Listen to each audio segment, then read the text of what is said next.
The NFL season is coming to a close for the New York Giants, and here on this channel, we make Giants videos 365 days a year. So just because the season's over, that doesn't mean our content is going to stop. We're actually going to keep it going. And if you want more draft content on this channel, hit that thumbs up icon right now so I know what the real ones want.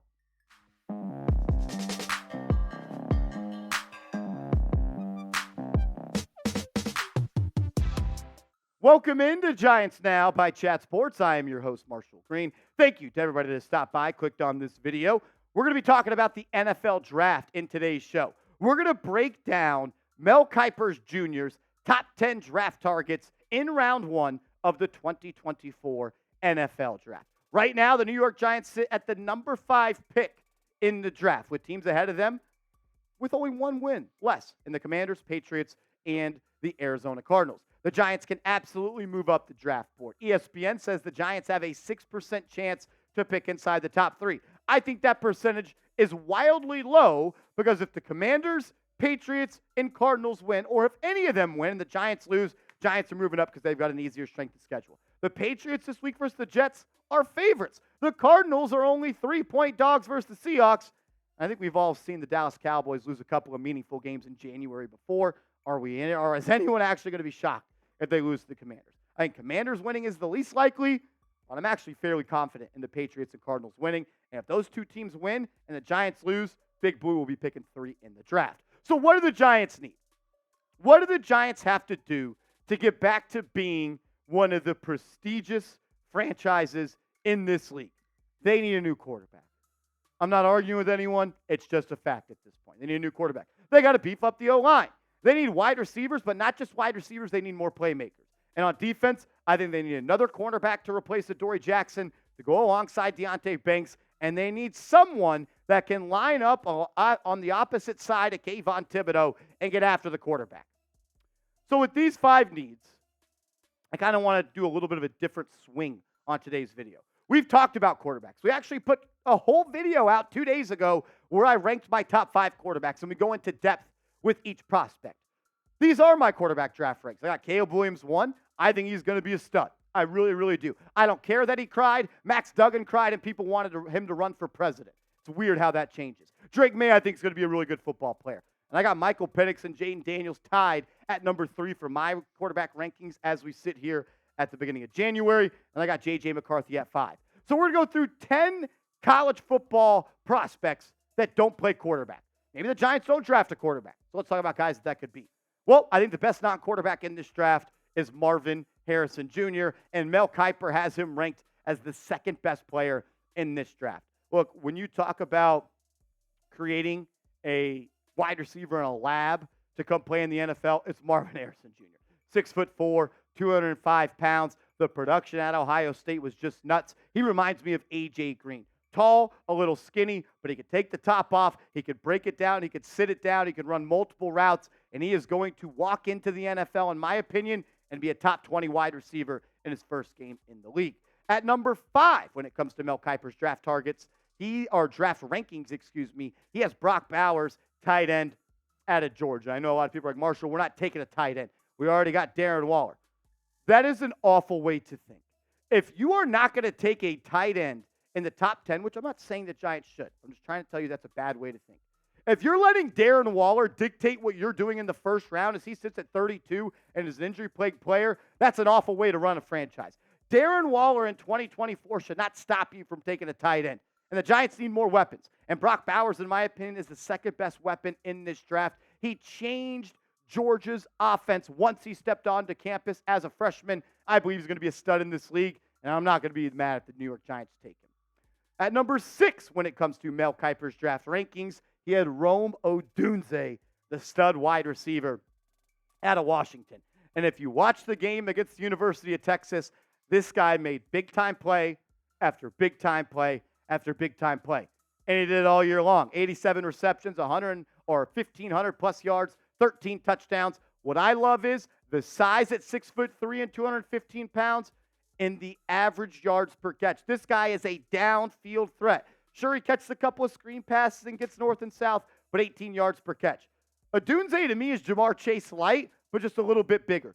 Smooth, silky smooth. gets it out of his cuts. I was watching the game with producer Seeps, and I was just like, this guy just moves a little bit different. That's what I took away from him. And Mel Kiper, he thinks the same way, having him ranked as the 6th best prospect in this draft. From one wide receiver to another, and a completely different style of players. Malik Nabers, the wide receiver at LSU, he dominated the SEC all year long. Like Odunze, the numbers are very similar. 86 receptions, 1,500 plus yards, 14 touchdowns, 18 yards per catch. But he's a little bit smaller, and he's more of a slot guy, where Odunze can line up everywhere. Nabers is more of your get-it-and-go type of guy. Gives me some young Stephon Diggs type of feel to him, but he's more of your yards-after-catch guy. And the Giants kind of already have that. And Wan'Dale Robinson and Jalen Hyatt, who could definitely take the top off, but I do think he can get a little loose with the ball in his hands. I'm not letting those guys stop me from drafting Nabers. I just like a couple other wide receivers a little bit ahead of him.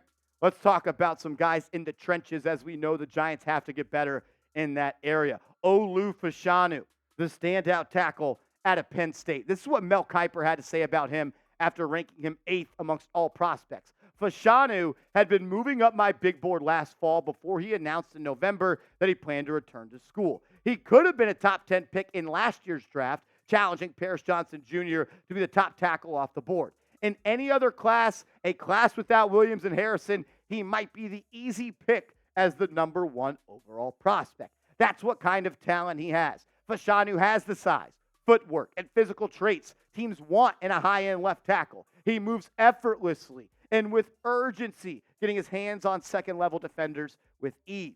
The exciting part, Fashanu is still developing. He has started just 21 career games and just 21 years old in December. If he lives up to his potential, it's not out of the question that he gets an Orlando Pace type grade heading into April's draft. He's a damn good football player. So let's go from one tackle to another. Olu Fashanu ranked 8th. Joe Alt ranked 9th. Let's go to what Mel Kiper has to say about Alt. Alt started 33 games at left tackle for the Fighting Irish. He's another prospect who will skip the bowl game and prep for the draft. And I was most impressed by his technique on a snap-to-snap basis. He rarely gets caught out. He mirrors well in pass protection, adjusting easily to secondary moves from edge rushers. He does a great job keeping his huge frame between the defender and his QB. In his career, he allowed just 16 total pressures and more than 1,000 pass blocking snaps. Alt's father, John, was a first-round offensive tackle too, going number 21 overall to the Chiefs in 1984. He was 6'7", 275 pounds when he entered the NFL, which shows you how the game has changed since then. So Mel Kiper just gave you an in-depth look at both of these awesome offensive tackle prospects. I want you to decide, who would you rather the Giants pick when it comes to offensive tackle? Is it Olu Fashanu? Is it Joe Alt? I think Fashanu projects more as a left tackle. I know they both only played tackle in college. Giants need a right tackle. And I think that Joe Alt may be better on that side. I'm not going to claim to be some offensive lineman, scout, guru. I don't know who I want. I think it'd both be home run picks. Let me know who you want. Type the initials of the guy you want to see wearing big blue next year. Coming up around the corner, we've got 5 more players to talk about. But first, I got to tell you guys about our sponsor, Prize Picks. That's prizepicks.com/CLNS. Promo code CLNS, and Prize Picks will match your initial deposit up to $100. How do you play? All you do is create a lineup of 2 to 6 players. The more players you have on your lineup, the more the multiplier is going to be on your payout. And all you do is select more or less on their projected stat line. It's daily fantasy sports made easy. It's the #1 daily fantasy sports app in North America. It's prizepicks.com/CLNS. And when you use that promo code at that link and put $100 in your account, they'll match it. They'll give you $100 for free. Let's go to the defensive side of the ball. As Latu, the edge out of UCLA, comes in at number 10 on Mel Kiper's big board. Look, the Giants need more pass rushers. The Giants need guys that can get after the quarterback. In Latu, he can do that. He had 13 sacks this year for UCLA. He comes in at 6'5", 265 pounds. I also like that he had 2 interceptions. I also like that when he gets to the quarterback, he tries to punch that football out. But is he the best edge in this class? Well, he's going to have to outduel Dallas Turner, who Mel Kiper has at 11 at Alabama. To be honest with you, I don't love that right after Alabama lost in the college football semifinal that Dallas Turner announced that he was going, saying, yeah, I'm out of here. I don't love that. Does that make me not want to take him? Absolutely not. I just don't love that right after the game is over, you're like, yeah, I'm out of here, and I'm not doing that. What I will say is I'm cool with Latu. I'm cool with Dallas Turner. Let's get back to New York Giants football. When the Giants were at their best, when they were at the top of the league, they had 5 guys up front that can get after the quarterback. You can never have too many edge rushers. And whether it's Latu or Dallas Turner, I'm going to be happy if the Giants bring home one of those studs off the edge. Let's go back to offense and talk about a wide receiver. Keon Coleman out of Florida State. When you talk about an outside receiver that you want to take and be your X for the next 10, 15 years, that's a guy like Keon Coleman. He is your outside wide receiver. Prototypical size. 6'4", 215 pounds. Does he need to improve as a route runner? Yeah. Does he need to become more multiple in the way he beats DBs? Yeah. But at the end of the day, you can't coach size, and it's hard to stop it if you don't have it at the defensive back position. 45 grabs this year, 615 yards, 11 touchdowns. So people compare him to Mike Evans. I don't think he's as good of an athlete as Evans was, but he projects to play that same type of football. Giants don't have a big wide receiver. I'm not taking Coleman inside the top 10. Maybe a trade down, but he is the guy that I am going to keep my eyes on. Last player we're going to talk about on today's video is Nate Wiggins, the physical DB for Clemson. He is ranked number 18 in Mel Kiper's big board. Look, you can never have enough DBs, and especially ones that are talented, versatile, and athletic. And that is exactly what Nate Wiggins is, coming in at 6'2", 185 pounds. He's not afraid to play at the line of scrimmage and press these receivers, bump and run. He's got great makeup speed. He's got the length. And could you imagine a top corner duo for the next 5-10 years of Nate Wiggins and Deonte Banks, 2 blue chip prospects on the outside? Cornerback's not one of the highest need for the Giants. I think Wiggins is going to be a stud, and I don't ever have a problem drafting more corners that can cover. So we'll go through this one more time. Marvin Harrison Jr. comes in at number 2. Brock Bowers at number 5. Rome Odunze at number 6. Malik Nabers at number 7. Olu Fashanu at 8, with Joe Alt coming in at 9. Latu at 10. Dallas Turner at 11. Keon Coleman at 12. And Nate Wiggins, the DB, out of the ACC at number 18. We've talked about 10 players on today's show. It's now your job. Name a player you want the Giants to draft that's not a QB. That's not a QB. Give me a name of a position player that you want to see the Giants select in the first round of the 2024 NFL Draft. Drop their name down in the comment section. If you haven't yet, give me a follow over on Twitter at @MarshallGreen_. We can continue the conversation about New York Giants football over there. So hit me up, send me a DM, give me a follow, and let's talk ball.